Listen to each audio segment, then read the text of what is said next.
फिलिस्तीन के West Bank के इस अस्पताल के बाहर एक के बाद एक एम्बुलेंस फ्लैश लाइट जलाकर पहुंचती है।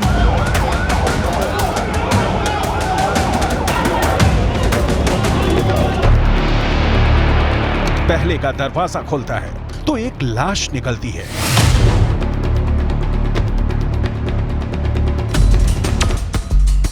इसके बाद दूसरी एम्बुलेंस, उसका दरवाजा खुलता है तो 2 लाश निकाली जाती है।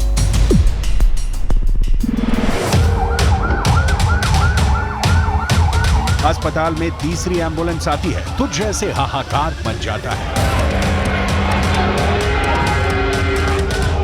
ये एम्बुलेंस एक नहीं, 2 नहीं, बल्कि 3 लाशें लेकर अस्पताल पहुंची है।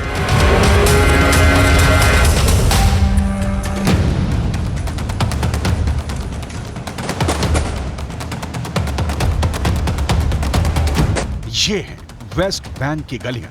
यहां इस वक्त युद्ध के हालात हैं। ये वेस्ट बैंक के जेनिन का इलाका है। यहां गाजा में हुए हमले के विरोध में लोग इजरायल के खिलाफ प्रदर्शन कर रहे थे, आगजनी कर रहे थे।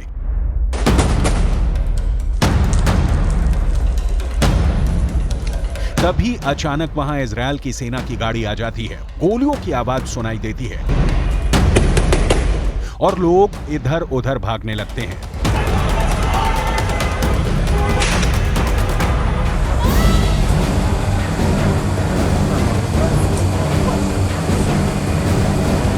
अब आपको एक और तस्वीर दिखाते हैं। ये वेस्ट बैंक के तुलकर्म में एक अस्पताल है। यहाँ इजरायल की आर्मी ने एक अस्पताल के एंट्री गेट पर आंसू गैस के गोले दागने शुरू कर दिए। कुछ ही पल में जैसे हाहाकार मचने लगा।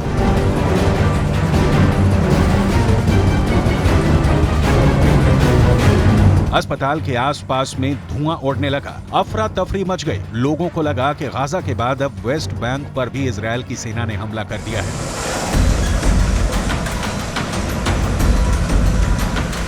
वेस्ट बैंक की ये एक और तस्वीर है। यहां इजरायली सेना की गाड़ी सड़कों पर तोड़फोड़ कर रही है।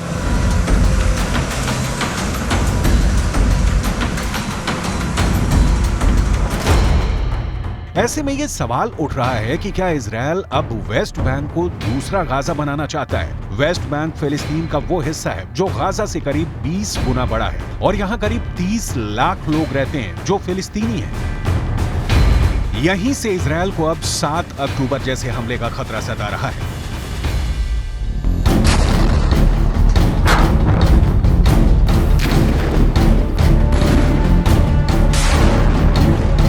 गाजा के बाद अब इजरायल की सेना वेस्ट बैंक को टारगेट कर रही है।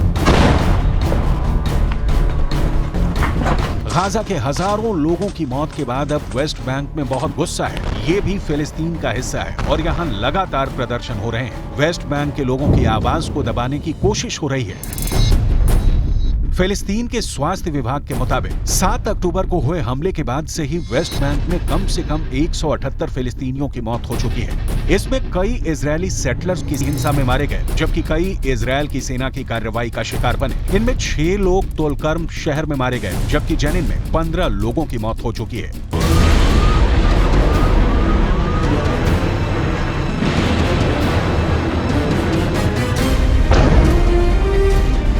ये पूरी दुनिया जानती है कि वेस्ट बैंक कहने को तो फिलिस्तीन में है, लेकिन उसके बड़े हिस्से पर इजरायल की सेना का कब्जा है।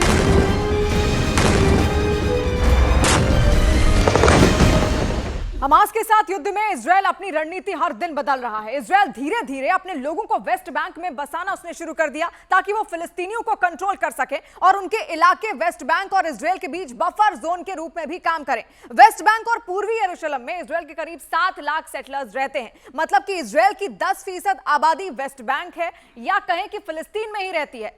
इजरायल ने इन्हें 1967 में हुए युद्ध के बाद से ही बसाना शुरू कर दिया था। इस वक्त आप जो 3 मैप स्क्रीन पर देख रहे हैं उसमें सबसे पहला मैप वो है जिस पर फिलिस्तीन की हुकूमत चलती है, यानी फिलिस्तीन का कंट्रोल आखिर कितना है ये उसको दर्शाता है। इस 18% हिस्से पर फिलिस्तीन के लोग रहते हैं और उन्हीं का कंट्रोल है। जबकि ये दूसरा मैप आप देखिए, इस पर 22% हिस्से का जिक्र किया गया है और ये 22% हिस्से पर फिलिस्तीन और इजरायल के लोगों का साझा कंट्रोल है। मतलब ये कि कहीं इजरायल के लोगों की हुकूमत है तो कहीं पर फिलिस्तीन के लोगों के पास अधिकार हैं और वो अपने अपने तरीके से सारी चीजों को मैनेज करते आते हैं। तीसरा मैप जो इस वक्त आप देख रहे हैं ये वेस्ट बैंक का इलाका है। सबसे बड़ा क्षेत्र 60% हिस्सा, यहां पर इजरायल की सेना का दबदबा माना जाता है और हर चीज उनके कंट्रोल में है। फिलिस्तीनों की हर मूवमेंट यहां पर इजरायल की इजाजत से ही होती है और हर जगह चेक पॉइंट्स बने हुए हैं और उन्हें कई इलाकों में दाखिल होने की भी इजाजत नहीं है। यानी वेस्ट बैंक का 60% इलाका पहले ही इजरायल के कब्जे में है।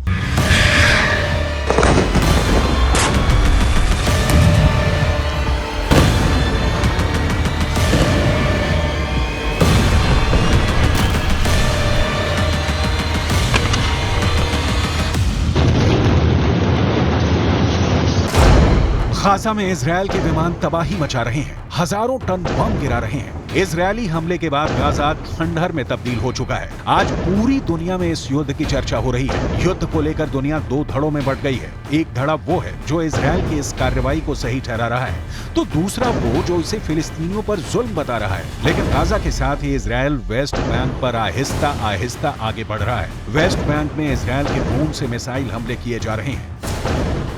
वेस्ट बैंक के तुलकर्म शहर पर हमला इसी का हिस्सा है। फिलिस्तीन के लोगों का कहना है कि तुलकर्म में ही रेड के दौरान इजरायल की सेना ने 6 फिलिस्तीनियों की हत्या कर दी।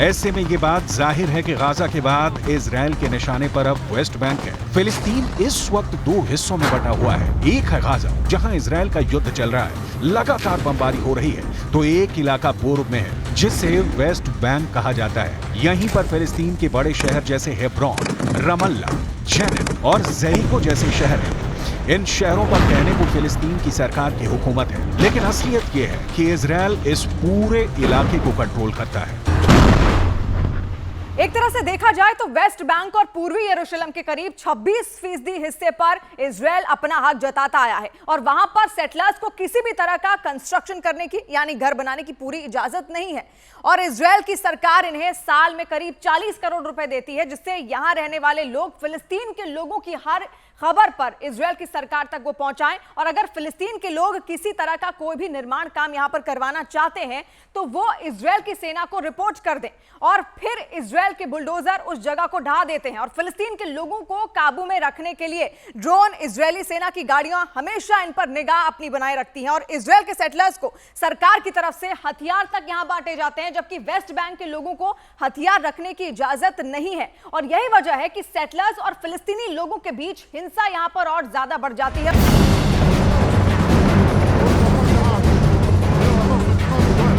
गाजा में 7 अक्टूबर को हमास के अटैक के बाद जैसे ही इजरायल की सेना ने गाजा में युद्ध शुरू किया, वेस्ट बैंक में भी फिलिस्तीनियों पर इजरायली सेटलर्स का हमला बढ़ गया है। 7 अक्टूबर से अब तक फिलिस्तीनियों पर करीब 250 हमले हो चुके हैं।